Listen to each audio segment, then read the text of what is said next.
যিসকল মহিলাই অৰুণোদয় আঁচনি লাভ কৰি আছে আৰু যিসকল মহিলাই এই ৮,০০০ টকাটো ফেব্ৰুৱাৰী মাহত পাবলৈ গৈ আছে, সেইসকল মহিলাৰ বাবে এই ভিডিঅ'টো খুব বেছি ইম্পৰ্টেণ্ট আৰু গুৰুত্বপূৰ্ণ হ'বলৈ গৈ আছে। কাৰণ যিসকল মহিলাই ৮,০০০ টকা পাব, সেইসকল মহিলাৰ কাৰণে চৰকাৰে কিছুমান নিয়ম নীতি খুব বেছি গুৰুত্বপূৰ্ণভাৱে বান্ধি দিছে। যদি আপোনালোকে এই নিয়ম নীতিখিনি মানি নচলে, তেনেহ'লে এই ৮,০০০ টকা আপোনালোকে হেৰুৱাব লাগিব।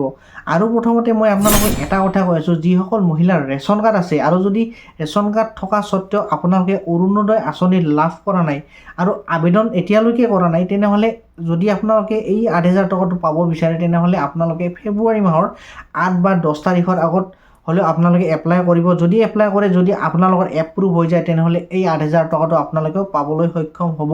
কেনেদৰে আবেদন কৰিব লাগে আজিৰ এই মই ভিডিঅ'ৰ শেষত বা মাজত আপোনালোকক কওঁ। তাৰ আগত মই আপোনালোকক ক'ম, এই ফেব্ৰুৱাৰী মাহত পাবলগীয়া ৮,০০০ টকাটো আপোনালোকে পাবলৈ হ'লে কি কি নিয়ম নীতি মানি চলিব লাগিব, সেই কথাখিনি মই আপোনালোকক ষ্টেপ বাই ষ্টেপ ক'ম। গতিকে মোৰ ভিডিঅ'টো আপোনালোকে ষ্টেপ বাই ষ্টেপ শেষলৈকে চাই থাকিব, স্কিপ নকৰিব। যদি আপোনালোকে স্কিপ কৰে মোৰ ভিডিঅ'টো, তেনেহ'লে আপোনালোকে কিছুমান কথা বুজি নাপাব আৰু বুজি নোপোৱাৰ ফলত আপোনালোকে এই ৮,০০০ টকাটো হেৰুৱাই পেলাব পাৰে।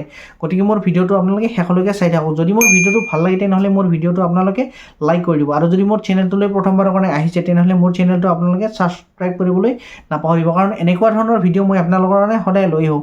আৰু আপোনালোকৰ যিসকল মহিলাই এতিয়া 2025 আৰু 26 চনত অৰুণোদয় আঁচনিটো নতুনকৈ আবেদন কৰিছিল, তেওঁলোকৰ ইতিমধ্যে লিষ্ট আমাৰ হাতত আহি পৰিছে। আৰু কোনসকল মহিলাই এই আঁচনিটো লাভ কৰিছে বা কোন কোন ডিষ্ট্ৰিক্টৰ পৰা আপোনালোকে এপ্লাই কৰিছিল, কোন কোন ব্লকৰ পৰা এপ্লাই কৰিছিল, কোন কোন গাঁৱৰ পৰা আপোনালোকে এপ্লাই কৰিছিল, সকলোখিনি তথ্য মই যোৱা ভিডিঅ'ত দিয়া আছে। আপোনালোকে সেই যোৱা ভিডিঅ'ত যদি আপোনালোকে যাই চাই, আপোনালোকে গম পাব কোন কোন গাঁৱৰ পৰা এই মহিলাসকলৰ অৰুণোদয় আঁচনিটো এপ্ৰুভ হৈছে। গতিকে এই ভিডিঅ'টোৰ শেষত আপোনালোকে মোৰ যোৱা ভিডিঅ'ত চাব আপোনালোকে কোন কোন হিতাধিকাৰীসকলে নতুনকৈ এই অৰুণোদয় আঁচনিটো লাভ কৰিছে।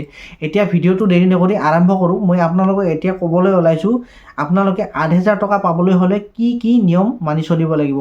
যদি আপোনালোকৰ বেংক একাউণ্টৰ লগত আধাৰ কাৰ্ডখন লিংক নাই, তেনেহ'লে আপোনালোকে এই ৮,০০০ টকাটো নাপাব। গতিকে যদি আপোনাৰ লগত আধাৰ কাৰ্ডখন বেংক একাউণ্টৰ লগত লিংক এতিয়ালৈ নাই, তেনেহ'লে আপোনালোকে অতি সোনকালে আধাৰ কাৰ্ডখন বেংক একাউণ্টৰ লগত লিংক কৰি লওক। আৰু এই লিংকটো কেনেদৰে কৰিব লাগিব আৰু কেনেদৰে চেক কৰিব, মই আপোনালোকক এই ভিডিঅ'ত ক'ম। খুব সোনকালে আপোনালোকৰ যিখন একাউণ্ট আছে, সেই একাউণ্টৰ য'ত বেংক আছে, সেই বেংকত আপোনালোকে গৈ তেওঁলোকক সোধক যে DBT লিংক আছে নে নাই। সেই একাউণ্টখনৰ লগত আপোনালোকৰ DBT লিংক আছে নে নাই। DBT লিংক হৈছে ডাইৰেক্ট বেনিফিচিয়াৰী ট্ৰান্সফাৰ। এই লিংকটো যদি নাই, তেনেহ'লে আপোনালোকে এই ৮,০০০ টকাটো নাপাব। DBT লিংক হৈছে আপোনালোকৰ ডাইৰেক্ট বেনিফিচিয়াৰী ট্ৰান্সফাৰ। তাৰমানে হৈছে আজিকালি আপোনালোকক এই অৰুণোদয় টকাবিলাক একাউণ্টত নিদিয়ে আৰু আপোনালোকক এই টকাবিলাক আধাৰ কাৰ্ডতহে দিয়ে আৰু আধাৰ কাৰ্ডৰ জৰিয়তে আপোনালোকৰ একাউণ্টত ট্ৰান্সফাৰ হয়। এইটোৱেই হৈছে আপোনালোকৰ DBT লিংক। যদি নাই, তেনেহ'লে আপোনালোকে তৎক্ষণাত এই কামটো কৰি লওক। DBT লিংকটো কৰিবলৈ হ'লে আধাৰ কাৰ্ড, পান কাৰ্ড আৰু বেংকৰ একাউণ্ট জেৰক্স কপি কৰি লৈ আপোনালোকে KYC ফৰ্ম জমা দিব লাগিব। আৰু এই KYC ফৰ্ম জমা দিয়াৰ পিছতে আপোনালোকৰ DBT লিংক হৈ যাব। একদিনৰ ভিতৰত আপোনালোকৰ এই DBT লিংক হৈ যাব। এই কামখিনি আপোনালোকে অতি সোনকালে কৰি লওক। এতিয়া মই আপোনালোকক ক'ম, যিসকল মহিলাই এতিয়ালৈকে অৰুণোদয় আঁচনিটো লাভ কৰা নাই, ৰেচন কাৰ্ড আছে কিন্তু অৰুণোদয় আঁচনিটো এপ্লাই কৰা নাই, কেনেদৰে কৰিব। আপোনালোকে অৰুণোদয় আঁচনিৰ ফৰ্মখন ফিল আপ কৰিব লাগিব। ফৰ্মখন ফিল আপ কৰাৰ পিছত আপোনালোকক কিছুমান নথিপত্ৰৰ প্ৰয়োজন হ'ব। সেই নথিপত্ৰসমূহ হৈছে আপোনালোকৰ ৰেচন কাৰ্ড, বেংক একাউণ্ট, আধাৰ কাৰ্ড, ভোটাৰ ID। এইখিনি নথিপত্ৰ হ'লে আপোনালোকে এই অৰুণোদয় আঁচনিটো পাবলৈ সক্ষম হ'ব। এইখিনি নথিপত্ৰ আপোনালোকে একগোট কৰি পেলাই আপোনালোকে ব্লকত দিয়ক, নহ'লে পঞ্চায়তত দিয়ক। ইয়াত দিয়াৰ পিছত আপোনালোকৰ এই অৰুণোদয় আঁচনিটো আপোনালোকে লাভ কৰিবলৈ সক্ষম হ'ব।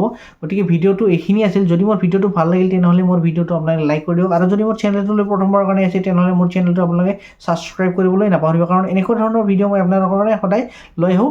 ধন্যবাদ।